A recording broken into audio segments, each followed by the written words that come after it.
आप मुझे बताएं कि आपके कितने फासले पे दिल्ली? दिल्ली? हाँ जी, बस यहाँ से स्टोन्स थ्रो कह लें अंग्रेजी में। ऐसा ही है। तो वहाँ पे उन्होंने करके नहीं दिखाया। कि एक रिपोर्ट आई है जिसके मुताबिक इंडिया की जीडीपी की अगर बात करें, इंडिया की इकोनॉमी 7.2% पे राइज करेगी। यानी मुश्किलात वहाँ शायद इससे ज्यादा थी। अब भी अगर वो कहते हैं वंदे मैक्रो इकोनॉमिक इम्बैलेंस वहाँ नहीं है। सर 550-600 बिलियन डॉलर उनके पास फॉरेन एक्सचेंज रिजर्व पड़ा हुआ है। अंदर सबसे पहले नंबर पर श्रीलंका डिफॉल्ट के दहाने पर था और तीसरे नंबर पर पाकिस्तान था। पाकिस्तान की बारी तो आ चुकी है। जब हिंदुस्तान सॉफ्टवेयर इंडस्ट्री में पूरी दुनिया में राज कर रहा है और आज उनकी सॉफ्टवेयर इंडस्ट्री जो है वो 300 बिलियन से ज्यादा के रेवेन्यूज जनरेट कर रही है, तब हम पाकिस्तान के अंदर सॉफ्टवेयर अपडेट कर रहे हैं। इस टाइम इंडिया जितनी तेजी से compete करता नजर आ रहा है चाइना को, जितनी तेजी से एशिया में अपनी एक पावर, प्रॉपर पावर जिसे कहते हैं, दिखाता नजर आ रहा है, ये सबके सामने है। उन्होंने 47 साल में हम दोनों इकट्ठे ही आजाद हुए थे। उन्होंने सॉफ्टवेयर एक्सपोर्ट किया, हमने लोगों के सॉफ्टवेयर अपडेट किए। कि हुजूर अब तो साइकिल नहीं खरीदी जाती तो गाड़ी कैसे खरीदेंगे हम, जितनी कीमतें चढ़ी हैं। जीडीपी इंडिया का है वो उसने अपने जो पिछला एक अंदाजा लगाया जा रहा था। आपके साथ इंडिया में देखें क्या रेट है, तो आप कैसे मार्केट का मुकाबला करेंगे? लेकिन जो रियल एस्टिमेट है वो अल्टीमेटली 7-8% से भी ऊपर जाएगा। चाहे वो जर्मनी हो जो कि नेगेटिव में चली गई, ऐसे में इंडिया फास्टेस्ट राइजिंग इकोनॉमी है, चाइना से भी आगे है। हेलो फ्रेंड्स, जय हिंद। हिंदुस्तान स्पेशल में आपका स्वागत है। दोस्तों, भारत दुनिया की 5वीं सबसे बड़ी अर्थव्यवस्था है। भारत की जीडीपी ग्रोथ रेट तो सबसे बड़ी अर्थव्यवस्थाओं से भी ज्यादा है। फाइनेंशियल ईयर 2023 में भारत की जीडीपी ग्रोथ 7.2% रहने का अनुमान है। एनएसओ के अनुसार भारतीय अर्थव्यवस्था दुनिया में सबसे तेजी से बढ़ने वाली अर्थव्यवस्था में से एक बनी हुई है।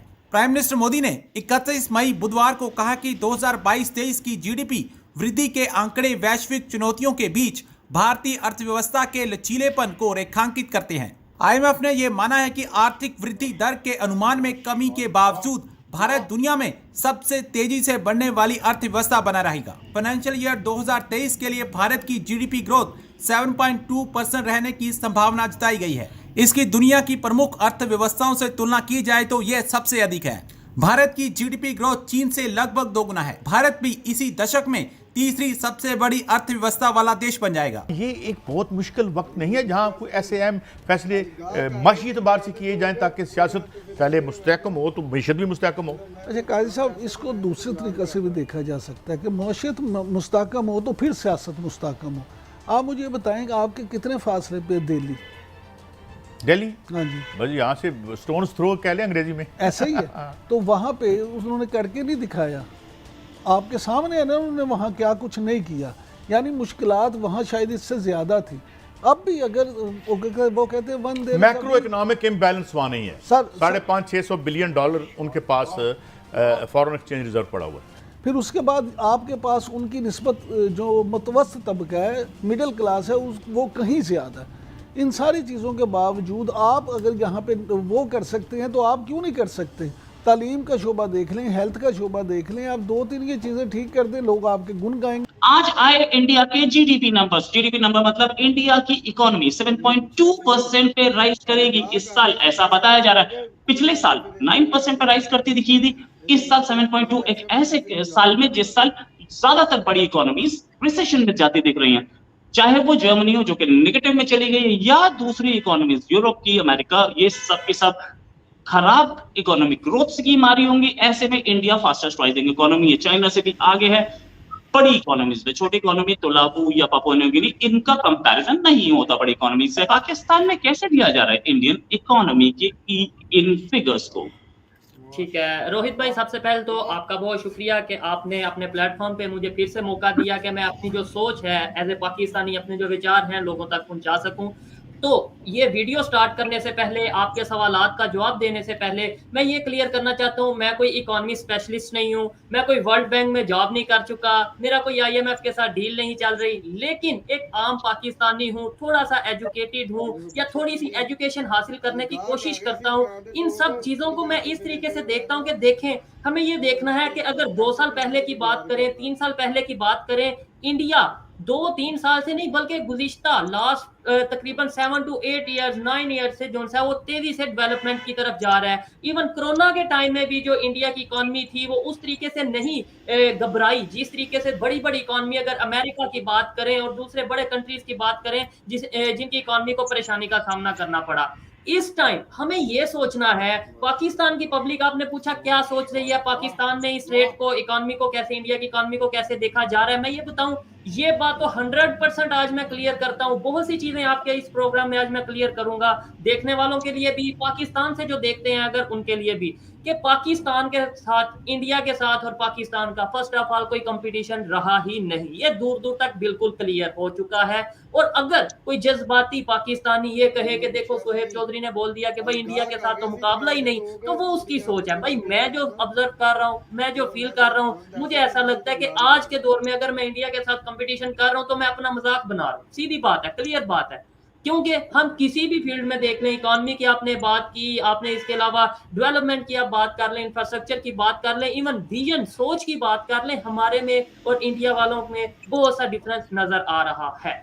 अब बात आती है कि कैसे डिफरेंस आया, बात आती है इकोनॉमी कैसे ग्रो हुई, बात आती है कि अगर इंडिया डेवलपमेंट की तरफ जा रहा है वो भी इन सालों में, जिन सालों में दूसरी बड़ी इकोनॉमीज जो सी हैं वो रिसेशन का शिकार हो रही हैं, उसकी रीजन क्या है? उसकी रीजन ये है, दो चीजें जो मैंने ऑब्जर्व की हैं।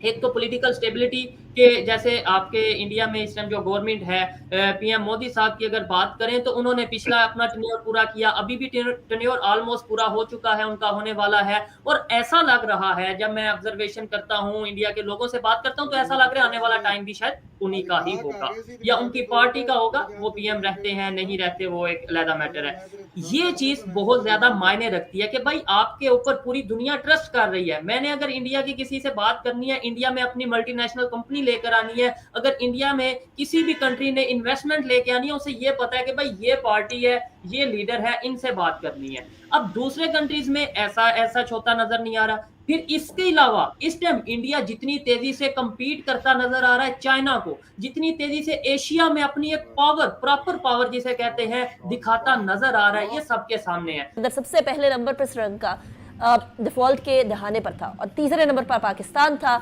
पाकिस्तान की बारी तो आ चुकी क्योंकि पहले और दूसरे नंबर वाले मुबालिक दोनों ही डिफॉल्ट कर चुके हैं, लेकिन ऐसे आसार भी नजर आने लगे। मिफ्ता इस्माइल भी ये कहते हैं कि डिफॉल्ट की बात जो है वो हमें सच होती हुई नजर आ रही है।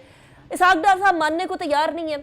इसहाक डार साहब ने बड़ी दफा बहुत ही एरोगेंटली IMF को डील किया और एक ऐसे फाइनेंस मिनिस्टर के तौर पर सामने आए जो कि शायद अपनी अना को ज्यादा और पाकिस्तान की मईशत को कम तरजीह देते हुए नजर आ रहे हैं। डॉलर इस टाइम पर पाकिस्तान के अंदर ओपन मार्केट के अंदर तकरीबन 314 का ट्रेड कर रहा है। श्रीलंका में जब डिफॉल्ट हुआ था तो उस टाइम पर डॉलर उनका 360 तक पहुंच गया था, जो कि इस टाइम पर 310 पे पहुंच चुका है। यानी हम उस पॉइंट पे आ गए हैं जिस पे इस टाइम पर श्रीलंका मौजूद है। डिफॉल्ट होना या नहीं होना और सियासत के ऊंच नीच जो है वो मईशत को कैसे।